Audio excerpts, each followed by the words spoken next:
Sobre o presidente Rueda, a gente não tem acesso a números, obviamente, mas o que se sabe é que ele está tentando equacionar as coisas. A coisa está um pouco mais tranquila em termos de dinheiro no clube, está mais equilibrado o time do Santos. Paulo Sérgio, sua análise sobre o Santos neste 2021 que está acabando. Então, eu estava perguntando, boa noite a todos, eu estava perguntando agora para o Celso, né? Quem tinha sido os últimos treinadores estrangeiros na equipe do Santos? Então, você tem Roland ali, que foi o último, e você teve o Sampaoli. Teve o Gesualdo no meio Gesualdo, né? Gesualdo, português. E o Santos teve um ano assim muito difícil. No início nós achávamos que o Santos também ia lutar ali na luta de rebaixamento com aquela galera ali, porque perdeu jogadores importantes. O Santos não conseguiu colocar uma estrutura boa no início da competição, mas mesmo assim conseguiu resultados expressivos, resultados importantes, e o Santos foi 10º colocado no Campeonato Brasileiro, onde ninguém esperava, né? E aí você vê um São Paulo fica em 13º, onde no início do ano todos esperávamos que o São Paulo ia sair bem, porque começa com o Paulista. 15 dias nós fizemos aquele levantamento e mostrou que todo mundo botava fé no São Paulo. E aí, mas foi um ano bom para o Santos. Eu acho que foi um ano bom para o Santos, em vista de tudo que aconteceu. Para você, Chico. Olha, meu querido Flávio Prado, o Santos foi salvo pelo gongo, né? Aquele boxeador que está lá lutando, tá nas cordas, levando porrada uma atrás da outra, e de repente soa o gongo e ele não cai, né? Ele continua, e aí vem o próximo round, ele se reabilita e acaba a luta, perde por pontos ou empata. O Santos foi mais ou menos isso, né? Porque, vou te contar uma coisa, chegou uma hora que se não fosse a vinda do Carille, Flávio Prado, a coisa ia engrossar. Porque o Carille aceitou um desafio, né? Assim como outros treinadores aceitaram também. O Diniz também, né? Não, o Diniz aceitou também, mas não deu conta do recado. E o Carille deu. Ele chegou lá para não deixar o Santos cair. Esse foi o acordo, né? Você fica até o final do ano, o Santos não cai. E ele conseguiu fazer o Santos não cair. E ele mudou a característica do Santos. O Santos tem aquele negócio, tem o DNA, está no DNA do Santos o ataque. Mas o Carille mudou tudo isso. Primeiro ele arrumou a casinha, né? Foi ajeitando aos poucos, pegando um jogador daqui da base, pegando o mais experiente dali, outro daqui, foi acertando um time e conseguiu segurar o Santos na primeira divisão. Fez muito bem o presidente Rueda em renovar com o Carille e deixar esse Santos na mão do Carille. Porque o Carille agora, daqui para frente, vai ter o juízo suficiente de perceber que o Santos não é mais aquele time espetacular de outras épocas. Muitos jogadores da base do Santos, retirando o Ângelo, né, eu acho que os outros são todos razoáveis, não tem nenhum bom. E o Ângelo é um bom jogador, só que é novo, é jovem, né, e precisa de tarimba, né, para amadurecer. Mas eu acho que o Santos só não caiu porque o técnico que foi para lá foi o Carille, que é um treinador hoje experiente, tem vários títulos conquistados, trabalhou no exterior, e isso foi o suficiente. E brasileiro, né? Pararam com essa frescura de chamar técnico estrangeiro, porque perceberam que técnico estrangeiro vem, mas quer reforço, quer dinheiro e quer investimento. Essa questão de um monte de estrangeiro que vieram nesses últimos anos, nesse último ano, e quem resolveu foi o treinador brasileiro. O Santos. O amigo do Celso lá quase faliu o Santos. Quem? Né? O Sampaoli? O maluco que está lá no PSG. Mas levou o Santos ao vice-campeonato brasileiro. Levou o Santos ao vice-campeonato brasileiro e vai ver a dívida que tem lá. Bem diferente dessa realidade. Você vai ver a dívida que tem lá, que ele que fez. Ele mandou contratar aquele cara lá do São Paulo, lá. O Cueva. O Cueva. O Cueva, para ele, era o Neymar. Quer dizer, ele arrebentou as finanças do Santos. E você está dizendo aí que o cara é um gênio. É gênio nem coisa nenhuma. Gênio é o Carille, que chegou lá, pegou o abacaxi, descascou, botou lá um uma cerejinha em cima e falou, ó, tá aqui o Santos. Ó, e deu certo. Eu só me manifestei porque eu fui citado e eu tinha o direito de resposta. Começou agora, hein, São Paulo Galvão? faliu o Santos. Agora São começou. Paulo faliu o Santos. Você vê o espírito de Natal, né? Eu fui citado Natal injustamente. já passou, não tem espírito de Entendeu? Natal nenhum aqui. Então, primeiramente, boa noite para você que está em casa, boa noite, Chico. Também noite. te amo, boa noite, Paulo Sérgio, boa noite, Garrafa. Gritaria, ele foi embora. Ó, questão é a seguinte, eu discordo do Chico quando ele fala que o Carille veio para fechar a casinha. Em primeiro lugar, todos os jogos que nós vimos do Santos foi um Carille muito diferente daquele do Corinthians. Muito diferente. O que ele fez? Ele colocou 3 zagueiros, é verdade, 3 zagueiros, mas ele colocou muitas vezes 2 atacantes para fazer o papel de ala. Fazer o papel de ala, 2 atacantes. Então, um show do Corinthians por isso. Um meio-campo extremamente leve, com Camacho como primeiro volante, Zanocelo, Pirani, depois ele colocou Lucas Braga, enfim. Era um time muito leve, que criava muitas oportunidades, não era um time reativo. Era um time que ia para a luta, finalizava de igual para igual. Então, acho que o Carille até amadureceu desde que ele deixou o Corinthians. E rompeu muito com essa coisa de técnico reativo. Reativo é Abel no Palmeiras. O Carille não foi. Foi um Carille que foi contra aquilo que a gente imaginava. E que acabou dando certo. Agora, o Santos flertou com segunda divisão no Paulista, flertou com segunda divisão no Campeonato Brasileiro, não é por causa de técnico. É por causa de uma direção que deixou o Santos extremamente falido, cheio de dívidas, negociou um monte de jogador, não ficou com ninguém. Pega o Santos, a gente fala que o Palmeiras foi finalista de Libertadores e campeão 2 vezes no mesmo ano, e o Santos disputou uma Libertadores nesse mesmo ano e quase caiu no Brasileiro. Se você comparar o time sob o comando do Cuca, que não era nenhuma maravilha, e o time que terminou o Campeonato Brasileiro, um absurdo. O Santos perdeu Lucas Veríssimo, perdeu Pituca, perdeu Soteldo, Perdeu Cueva. o Caio Jorge, perdeu um monte de gente. O Alisson, perdeu um monte de gente. Quer dizer, então... Os jogadores razoáveis. Mas tudo Qual bem, é o que a de seleção mas aí que você falou? Mas melhores do que o Santos tinha agora.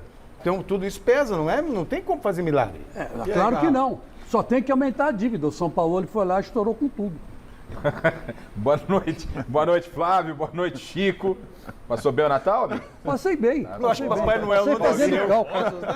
Parece que o Papai Noel dele Roubaram o chassi dele. Papai Noel entalou na chave. Depois eu puxo um Jingle Bell. É o seguinte, depois que o Ronaldo... Gente tensa, depois que o Ronaldo comprou o Cruzeiro, eu estou seriamente pensando em propor ao Paulo Sérgio em comprar o Corinthians. Já vamos O Paulo chegar Sérgio lá. vai lá no Bayern. Contar um segredinho pra você. Você, jornalista, a gente tá meio duro, né? O Paulo é jornalista agora. Mas se precisar, ele... Ele vai lá e... É o nosso Ronaldo. Ele banca! Ele segura. E nós vamos só na assessoria. Ele convence os alemães a chegarem aí e tal. Faz essa ponte aí. Bom, acho que eu tô na linha do Flávio aí, do Celso, que todo mundo tenha passado um bom Natal. Paulo, o Chico, a gente não Quem sabe diria, se hein? passou. Olha uma garrafa apaziguando. Não é, ele não sabe se o Chico passou um bom Natal, espero que Passei um sim. bom Natal, passei fazendo cálculo. Não tô nem discutindo. Só assim, eu tô, né? Tá um pouco tenso, um pouco Um nervoso. pouquinho tenso, assim. Nada demais, nada muito fora do normal, mas... Sabe por quê? Ele falou que o Ronaldo comprou o Cruzeiro, não comprou o Corinthians. Pode ser. Mas é o seguinte, ó, de modo geral, o Santos.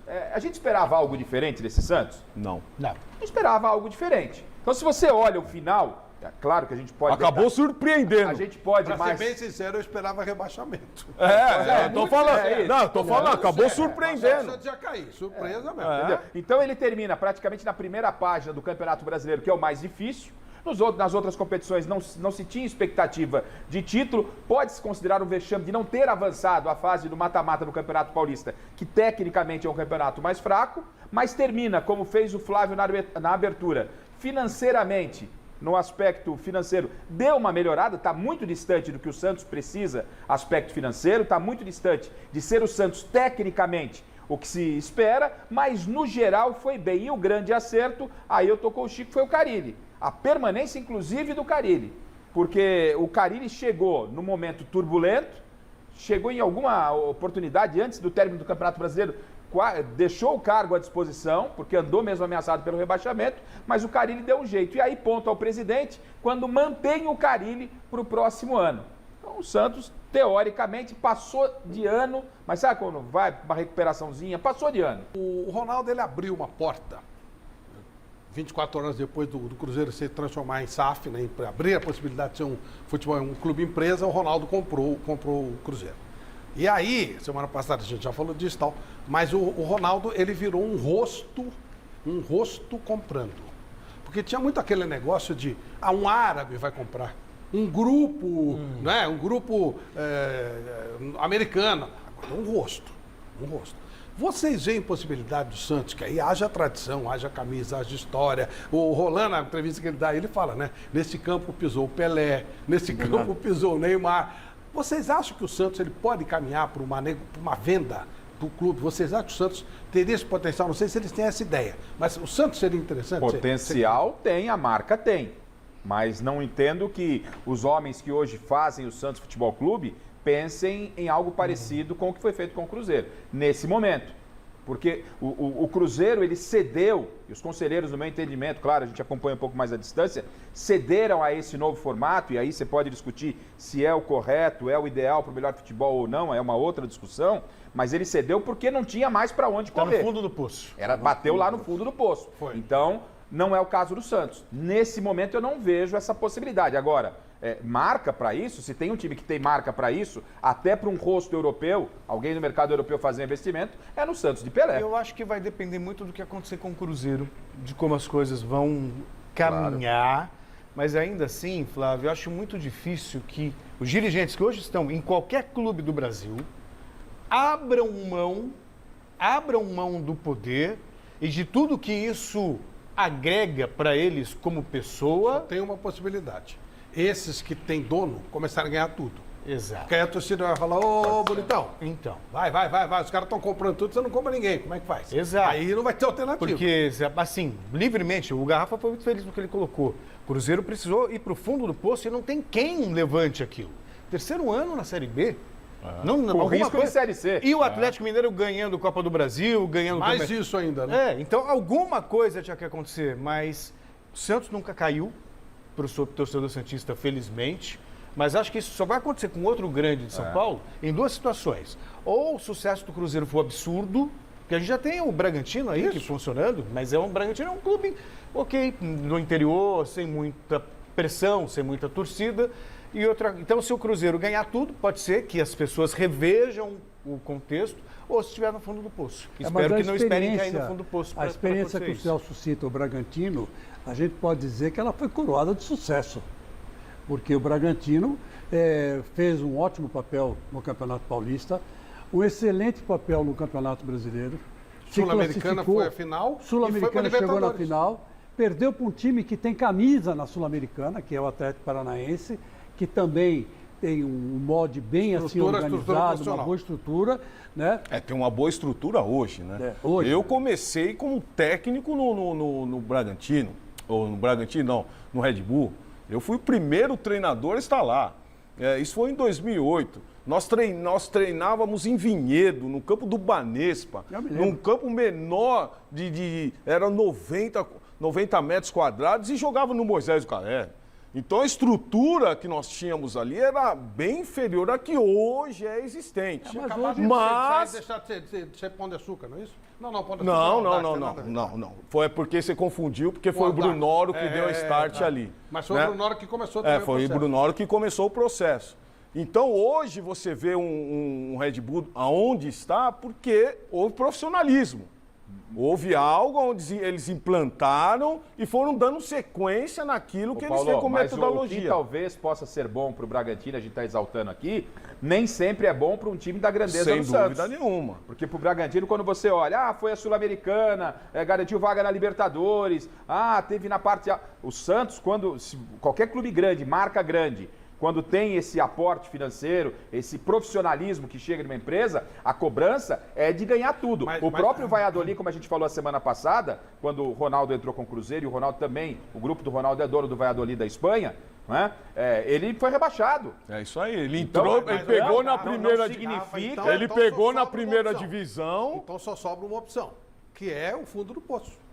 Porque vale a pena, por exemplo, o Santos ele não fica abaixo do 10º. Mas ele não ganha nada. É como o Celso Vale a disse pena, também. sério? É isso que você... Mas precisa bater no fundo. Aí pode ser. Então, mas aí vai ficar Mas isso, ainda né? nesse momento, eu entendo que ainda é um risco, né? Ainda não é uma certeza quando você se transforma em SA, por exemplo, Sociedade O Santos Anônima, que vai ganhar ficou, tudo. Mas você já ficou devendo para a FIFA, você já ficou... Sim. né, o nome claro. foi... E o Chico, perdeu. no começo do programa, até pôs na conta do Sampaoli, eu acho que não é dele, é de quem assina o cheque. Quem assina o cheque tem que falar, não vou comprar por tal. Você acha que se o Santos tivesse um dono, o Santos teria contratado o Cueva? Não. O Santos teria Nem contratado... o Sampaoli. Não, o Sampaoli sim. Nem o Sampaoli, sim, nem o claro que Sampaoli. teria. Mas teria, porque o Atlético Mineiro contratou o Sampaoli. Quer O dizer, Atlético Mineiro vai tem ter dinheiro, é investimento. diferente, tem Mas enfim, investidor. você acha que se o Santos tivesse um dono, ele teria contratado o Cueva? Ele teria contratado o Costa Riquenho, que nem jogou, o menino lá, veio, não jogou, disputou a Copa do Mundo, que era o 10, É esse aí que ninguém lembra. Não, é esse que ninguém lembra. É que a Covid me deixou desmemoriado. Não, também não lembro. Da Costa Rica. Ah, sim, o Brian Ruiz. Brian Ruiz, se o Santos tivesse um dono, teria contratado? Essa é a questão. Então, quando você tem um dono, e aí se o São Paulo tivesse um dono, não teria contratado o Daniel Alves na condição que contratou. Quer dizer, então você passa a fazer um negócio pensando muito no custo-benefício, investimento e tudo mais. Você não vai simplesmente sair rasgando o dinheiro do clube e deixa lá para o outro, cara, né? e deixa Não, depois eu a comprei. conta para o outro presidente. Vamos ver 2022 como é que começa para o Santos. Todo mundo começa com o Campeonato Paulista, evidentemente. Vamos dar uma olhadinha nos primeiros compromissos do Santos em 2022 profissionais. Ó, falamos aí, o Santos começa, ele está no grupo do Bragantino, citado, Red Bull Bragantino, da Ponte Preta e do Santo André. Eu não sei porque eu tenho a impressão que eles estão sempre nesse mesmo grupo. O Paulista parece. Não é engraçado, o Paulista cara. parece que acontece isso todo ano, né? É verdade. Como tem essa Palmeiras história e Novo Horizontino. de não jogar contra os times do grupo, então a estreia do Santos é em Limeira contra a Inter de Limeira. Tá? Grupo D é o grupo do Santos. Beleza? É isso. Em termos de grupo, não dá pra gente saber como é que vai Em termos de grupo, você olha. O que você olha no Campeonato Paulista, você tem que. O grande tem que. A marca do grande, não adianta onde está o time. Num Campeonato Paulista é diferente do brasileiro. Mas o Santos quase caiu, né? Mas é claro, não. O que vai acontecer, Quase a caiu. gente não tem certeza. Mas quando você olha, o Flávio apresenta esses jogos aí. Nesse grupo. O Santos tem que classificar nesse grupo. Tem. Tem que classificar. E o Bragantino. Ele e é o o Bragantino. Bragantino, tá na cara. Não tá, não. Lembra que o Santo André fez a melhor campanha no ano passado? Lembro, mas eu Quando você acho- olha- muita coisa. A ponte eu rezo. Olha, o Santos tem mais chance de classificar que o próprio Bragantino, porque o Bragantino vai disputar a Libertadores, né? Então, pode ser que ele- pode ser que o Bragantino opte mais pela Libertadores. Paulista. Não sei, não. Bola vai dar. Ele vai. Ô, Flávio, eu penso que o Santos não pode nem pensar nessa questão. Por chegar no final do poço para aí sim começar a estruturar, não pode. O clube brasileiro não pode mais pensar dessa forma. Os investidores estão aí, querendo investir. A lei está aí a favor. A lei está aí. Então, se é possível, tem que pegar esses conselheiros, reunir com esses conselheiros e ver o que é melhor para a instituição. E quem vai Paulo, investir? o Quem vai investir? Cristiano, que é um dos donos do Cuiabá, ele deu uma entrevista. O Cuiabá, antes do Cruzeiro, já transformou em SAF. Aí perguntaram a ele, bom, mas vocês vão vender o clube? Ele falou, não, nós nos transformamos em SAF, que é Sociedade Anônima nome do de Futebol, futebol. porque nós economizaremos 600 mil reais por mês em impostos. Olha só. Agora é só Olha, entender multiplica também isso por 12, que nós já falamos que nós estávamos falando entender agora. uma coisa Por também, Flávio, quando economia. você comenta sobre Cuiabá, nós temos que dizer também que Cuiabá também não adianta você se tornar SAF e aí o gestor querer escalar time. Claro. Querer escalar time. detonar o Jorginho. Detonar o Jorginho aí, ó. Não, isso aí. Detonar o isso aí, Jorginho. Agora, Então, uma coisa- também... profissionalismo não é só no nome. É isso só aí. na marca. É Mas isso olha aí. como é importante você ser uma sociedade anônima, você economiza. Você pode, você abre mais a porta para É o um dos investidor. itens, Não, Flávio. sem dúvida, É um sem dos dúvida. itens que é importante, mas é o todo, como disse o Paulo. Não adianta eu economizo aqui, mas continuo com a mesma mentalidade exatamente. arcaica dos isso aí. dirigentes de Claro, clube. E quem O trabalho do investir- Jorginho foi É bom. isso aí, E foi óbvio- ótimo. e Pelo então- que e- fez durante a competição, o time que subiu pela isso. primeira vez. E quando você pensa em investimento de investidores, que o Paulo falou agora, o cara ele tem que ter a maior parte. Não adianta só ele colocar dinheiro e dirigente incompetente, Isso sabe não que não tem a existe, menor não. Isso formação. ninguém vai fazer Mas mais. lembra do Corinthians Não, mas aí, Corinthians agora e acabou, MSI, por imagina, exemplo, que imagina. dava o cheque, dá o cheque e a gente paga a conta. Agora acabou isso aí, né? Bom, vamos falar.